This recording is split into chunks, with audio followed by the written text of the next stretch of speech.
My name is Chris Clark. This is my demonstration video, and today I'm going to teach you how to properly punt a football. This is my assistant, Kason. Hey. He's going to run down there and he's going to catch the footballs for me. Go ahead, buddy. All right, so first thing, I want to work on stretching.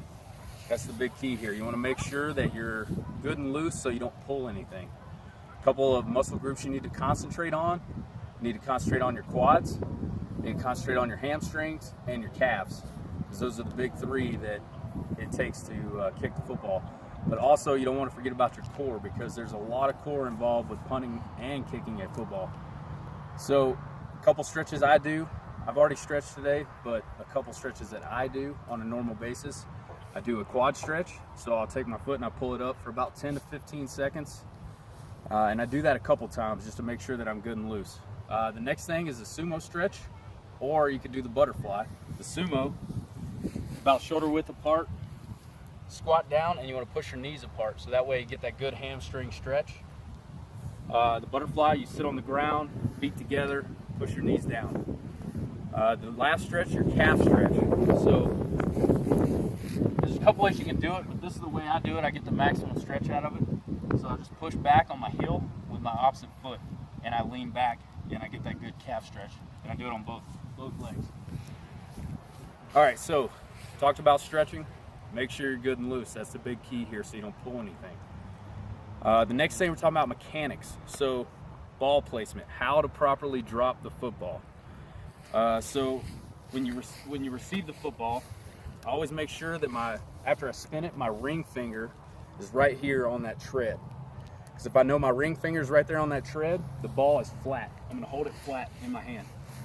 And when I drop it, I want to make sure it bounces like a basketball. So I want to make sure it's good and flat, and it bounces back up like a basketball. The next thing is my foot.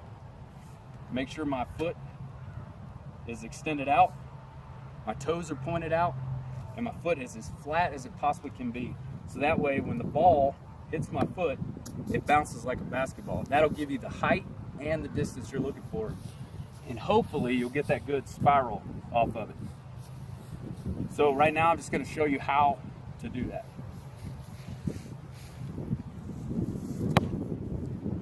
That way you get the good bounce off of it. The next thing I want to talk about is your follow through. So the follow through is the key, because that way it'll give you that maximum height and distance that you're looking for. With the follow through, you should have enough momentum to pick you up off the ground. Your foot should fall, when you follow through, your whole body should come off the ground. It's just like a baseball player. So if I'm getting ready for that swing, I'm just exploding my hips through. So boom, hips through, just like this, just like kicking a football. Your hips are going to explode through. So I'm going to demonstrate that right now.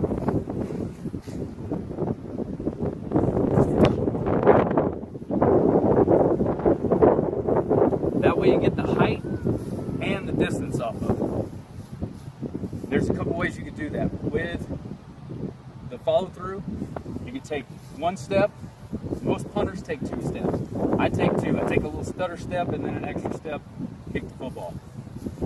So I'm going to recap. So today we talked about stretching. That's the big thing. We talked about stretching. Make sure you're good and loose before you start kicking. The next thing we talked about is mechanics. Ball placement, hips exploding, and the way your foot is. So you want to make sure your foot's flat again, ball's flat, and then you follow through. All right, so my name's Chris Clark. This is my demonstration video, and I hope you learned something. Thanks.